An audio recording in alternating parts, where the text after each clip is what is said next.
안녕하십니까. 정확한 분석으로 시대 흐름을 읽어드리는 Y타임 정세 분석의 주북일입니다. BTS의 말 한마디에 중국이 뒤집어졌습니다. 도대체 BTS가 무슨 말을 했길래 중국이 이런 반응을 보이는 것일까요? 또 그 속내는 무엇일까요? 오늘 심층 분석을 해드리겠습니다. BTS는 지난 7일 미국 비영리 단체인데요. 코리아 소사이어티가 수여하는 벤플리트 상을 수상하는 자리에서 이런 말을 했습니다. 올해 행사는 한국전쟁 70주년을 맞아 의미가 남다르다. 그러면서 우리는 양국이 함께 겪은 고난의 역사와 수많은 남녀의 희생을 영원히 기억할 것이다. 이런 말을 했습니다. 이 벤플리상은 한국전쟁 당시에 미국 제8군 사령관으로 참전했던 제임스 벤플리트 장군을 기리는 것인데요.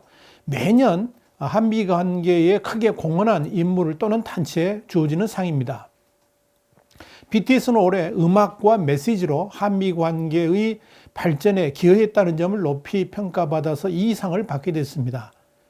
바로 그런 자리에서 BTS는 너무나도 당연하고 또 할 말을 한 거죠. 그런데 중국의 네티즌들은 왜 이렇게 난리를 칠까요? 이렇게 해서 중국의 네티즌들이 시비를 거는 부분이 어디냐? 바로 양국이 겪었던 고난의 역사, 바로 이 표현 때문입니다. 한국과 미국을 의미하는 양국, 이 단어 사용이 한국전쟁 당시 참전했던 중국 군인들의 희생을 무시하는 언사였다. 이렇게 말하는 겁니다. 일부 네티즌들이 이렇게 문제를 삼으면서 여론화를 하니까 일민일보 자매지죠. 이 환추시보를 중심으로 해가지고 또 이런 선전 매체들이 이걸 막 증폭을 시키는 겁니다. 환구시보는 12일 BTS의 6.25 전쟁에 대한 단편적인 태도가 중국 네티즌들의 분노를 일으키고 있다라고 보도를 했습니다. 환구시보는 이어서 BTS의 발언이 6.25 당시 미군은 침략자였음에도 불구하고 미국의 입장에만 맞춘 발언이라 그러면서 수많은 중국 군인이 전쟁에서 희생됐다 그랬습니다. 그러면서 한국인은, 그러니까 BTS는 그렇게 말할 수 있지만 중국인인 나는 화가 났고 또 BTS 팬클럽을 관두려는 것이다. 이런 네티즌들의 발언을 인용해가지고 보도를 한 겁니다. 들어보시면 참 어이가 없죠. 그런데 자세하게 설명을 드리면 왜 그들이 그런 말을 하는지 이해가 되실 겁니다. 이런 보도와 함께 환구시보 영문판인데요. 글로벌 타임스는 중국 최대 인터넷 쇼핑몰인 타오바오와 징둥 삼성관에서 휴대폰 갤럭시 20 플러스 BTS 한정판 그리고 무선 이어폰인 갤럭시 버드 BTS 한정판의 판매가 중단됐다라 그러면서 네티즌들을 선동했습니다. 자, 오리진 중국 외교부 대변인도요. 관련 보도와 중국 네티즌들의 반응에 주목하고 있다 그러면서 역사를 거울 삼아 미래를 향하고 우호를 도모하는 것을 함께 추구하고 노력해야 된다라고 말을 했습니다. 겉으로는 주목한다고 그랬습니다만은 속내는 이 중국 네티즌들의 편을 들면서 또 다른 선동을 한 셈입니다. 환구시보의 보도에서도 이미 드러났습니다만은 이 중국인들이 BTS의 발언에 대해서 이렇게 난리를 치는 것은 6.25 전쟁에 대해서 갖고 있는 의식이 그야말로 객관적이지도 않고 한마디로 오도된 역사관을 가지고 있기 때문에 그런 생각과 그런 말들과 그런 행동을 하는 겁니다. 그렇다면 중국인들은 6.25 그러니까 한국전쟁을 어떻게 보느냐? 한마디로 이렇게 봅니다. 항미 원조 그러니까 미국의 지원을 받은 한국의 침략에 맞서서 조선을 북한을 구하기 위한 전쟁이다. 이런 역사로 배우고 있습니다. 6.25 전쟁에 대한 역사적 평가는 이미 끝났죠. 옛 소련의 붕괴 이후에 각종 비밀 문서가 다 공개됐지 않습니까? 그러면서 실체가 완전히 다 드러났습니다. 이오시프 스탈린 전 소련 공산당 서기장하고 마오쩌둥 전 중국 국가주석의 승인하에 김일성의 북한이 기습 남침에서 시작되는 게 아닙니까? 이게 다 문서가 다 공개됐죠. 이것도 소련의 문서에서 나온 내용들입니다. 그런데 중국 정부와 공산당은 남침을 공식적으로 인정하지도 않습니다. 그래서 중국은 그동안 모든 역사책에서 6.25 전쟁을 북침으로 기록해왔고 또 그렇게 중국 인민들에게 가르치고 있습니다. 특히 6.25 전쟁에 대해서 이렇게 표현합니다. 미국이라는 제국주의 침략자가 중국 인민에게 강요한 전쟁이라 그러면서 침략에 맞선 위대한 정의의 전쟁이고 승리한 전쟁이라고 강변해 왔습니다. 엄연한 역사 왜곡입니다만은 중국은 자신들의 패배를 이렇게 미화하면서 애국주의 선동을 해왔던 것입니다. 구체적으로 중국은 6.25를 내전으로서의 조선전쟁하고 국제전으로서의 항미 원조 전쟁으로 구분하고 있습니다. 조선전쟁이란 건 뭐냐? 전쟁의 앞부분이죠. 그러니까 내전 때문에 일어난 것이고 1950년 6월 25일 38선이 시작돼 가지고 같은 해 10월 24일 북중 국경인 압록강에서 북한의 패배로 사실상 끝났다. 여기까지가 1부입니다. 그리고 2부는 그다음 뭐냐? 북한 김일성이 지원 요청에 따라서 시작한 건데요. 이게 바로 항미 원조 전쟁이라는 겁니다. 그건 10월 19일 인민해방군을 중국인민지원군이라는 이름으로 해가지고 압록강을 통해서 1차적으로 44만 명을 동원하죠. 그래가지고 이제 이 북한 땅을 통해서 내려왔지 않습니까? 인해전술을 하면서. 그래가지고 10월 25일 날 평안북도 운산 지역에서 미군 제1기병사단하고 한국군 제1사단을 기습 공격해가지고 첫 승리를 거둡니다.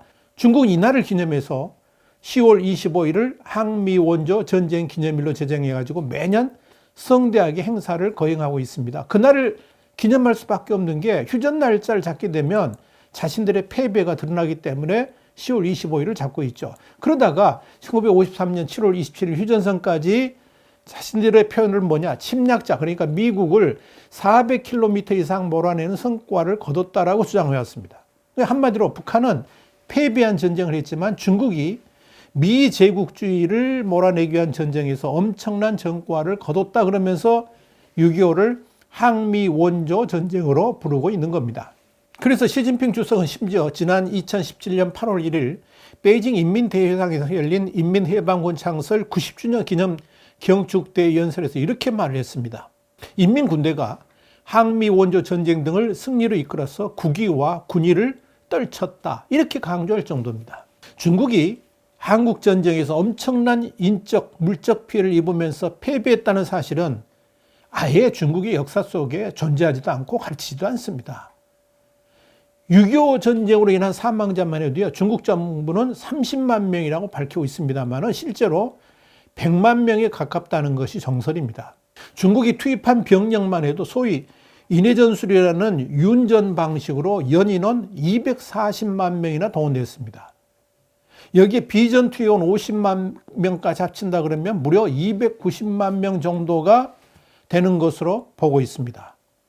결국 한국전에 투입된 이들 3명 중 1명꼴로 죽거나 다치는 이런 엄청난 희생을 치러야만 했던 겁니다. 그러니까 패배한 전쟁이죠. 이로써 중국은 또 한 번의 굴욕의 역사, 그러니까 당태종 이세민의 굴욕에 이어서 또 다른 대패배의 역사를 쓴 겁니다. 그러니까 선조들이 뭐라 그랬습니까? 한반도는 침범하지 말라 그랬는데 또 했다가 그런 욕을 당한 겁니다. 그럼에도 중국은 그런 패배를 뒤로 감추고 있습니다. 여러분, 최근 들어서 이 미국과의 정면 충돌 상황이 지금 계속되고 있지 않습니까? 그런데 중국 내에서는 이 관영 매체인 CCTV를 비롯해가지고 거의 모든 언론들이 애국주의, 영웅주의, 고난 극복 이런 의미를 담은 항미 원조 정신을 특히 강조하고 있습니다. 그러면서 이를 부추기는 드라마 이런 것들을 계속 방송하고 있습니다. CCTV는 지난 2000년에도 6.25 전쟁 50주년을 맞아가지고요, 항미 원조라는 드라마를 제작했습니다만 방영하지는 못했습니다. 중국 지도부가 반미를 강조하는 드라마 방영에 부담을 느꼈기 때문에 그랬죠. 그런데 이번에 이제 이렇게 미중 관계가 악화되니까 올해는 6.25 전쟁 또 70주년이고 그러니까 중국에서는 6.25 관련 영화와 드라마가 연이어 제작도 되고 또 방영되고 있습니다. 이걸 통해서 과거 6.25 당시에 미국의 우세한 화력도 견뎌내고 승리한 것 같이 지금도 미국의 강력한 압박을 견뎌내면서 장기전으로 끌고 가는 그 인민전쟁을 한다 그러면 승산이 있다라고 선동을 하고 있는 겁니다. 특히 이런 항미 원조를 선동하기 위해서 CCTV가 야심차게 준비한 것이 바로 40부작 드라마인데요. 제목이 압록강을 건너다 이겁니다. 그러니까 이 드라마는 항미 원조 전쟁 당시 미국 해군 제7함대가 대만 해협에 진입하고 또 오포까지 하니까 중국 공산당 지도자들이 붕괴가지고 칼을 빼들었다 뭐 이런 내용도 있고 전부 사기입니다. 전부 거짓말입니다. 인민지원군이 파죽지세로 38선을 돌파해가지고 서울을 점령하는 등 마오쩌둥 주석의 영명한 결정으로 중국은 민족의 존엄을 내보였고 세계사에서 새로운 국면을 열었다. 이런 허황된 내용들이 다 담겨 있습니다. 소설도 이런 소설이 없죠.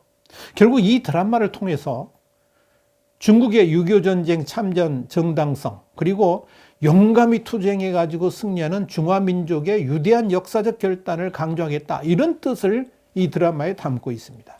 중국에서 6.25 전쟁을 다룬 장편 드라마는 이외에 또 있습니다. 2016년 38선이라는 드라마도 있었고요. 그 이후에 지금 4년 만에 또 나오는 거죠. 이 드라마에 중국 당국이 얼마나 심혈을 기울이고 있는가는 이 드라마에 소요되는 비용을 보면 금방 알 수 있습니다. 추정되는 제작비만 무려 10억 위안이라고 합니다. 우리나라 돈으로 따지면 한 1,700억 정도 되는 거죠. 이 드라마를 해외에도 수출해가지고 중국의 이미지도 고양시키고 반미 감정도 부추기겠다. 이런 계획을 가지고 있습니다. 혹시 모르죠? 이게 또 한국에 들어올지도 모르겠습니다. 좋아하는 사람들이 높은 사람도 있지 않습니까? 계획대로 하면 이 항미 원조 전쟁 기념일은 오는 10월 25일을 전후해 가지고 CCTV를 통해 방영되지 않겠나 이렇게 보여집니다. CCTV는 또 중국이 승리한 전투를 중심으로 해가지고 항미 원조 전쟁을 조명하는 6부작 대형 다큐멘터리도 준비하고 있고요. 6.25 전쟁을 소재로 한 드라마 우리의 전쟁도 곧 방영될 것으로 보입니다. 이와 함께 오는 10월 25일에는 대대적인 항미 원조 전쟁 70주년을 기념하는 행사를 가질 계획도 추진하고 있습니다.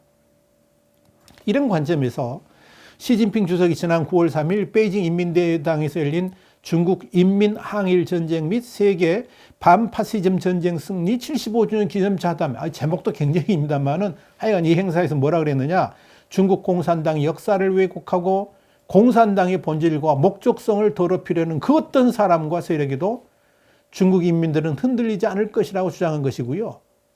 시간은 우리 편이다. 이렇게 말을 한 겁니다. 이런 흐름 때문에 중국의 관영 언론 매체들이 앞다투어 이 항미 원조 전쟁을 교훈으로 삼아야 된다라고 주장을 하고 있는 거죠. 중국 공산당 기관지인 인민일보는 지난 8월 31일자 특집 기사에서 이렇게 썼습니다. 위대한 항미 원조 전쟁은 중국 공산당과 인민군대의 혁명 정신을 널리 알린 전쟁이었다 그러면서 항미 원조 정신은 중국 인민의 귀중한 자산이라고 강조를 했습니다. 이런 선동을 통해서 중국민들한테 반미 정서 그리고 애국주의를 고취시키려고 하고 있는 겁니다. 그런데 이들이 왜 이럴까요? 이유가 있습니다. 중국은 한마디로요, 중화사상, 그러니까 중화문명, 중국이 세계의 중심이고 그 문화적 역량이 어떠한 다른 문명보다도 우수하다고 믿고 있고요. 다른 문명을 오랑캐로 낮잡아 보는 그런 사상에 사로잡혀 있습니다. 그래서 나라의 이름부터가 중심국가다 그래가지고 중국이죠. 어떤 분은 이렇게 해석하더라고요. 이 중국이 중심국가의 중이 아니고 가운데 중이다. 그래서 대국도 아니고 소국도 아니고 어정쩡한 중국이다. 뭐 이렇게 해석하는 사람도 있습니다만 하여간 자신들은 세상의 중심이다 그래가지고 중국이죠. 그런데 중국은요, 그동안 수없이 힘을 가지고 한반도를 침범했습니다만 우리는 결코 한화되지 않았습니다. 중국화되지 않았다는 거죠.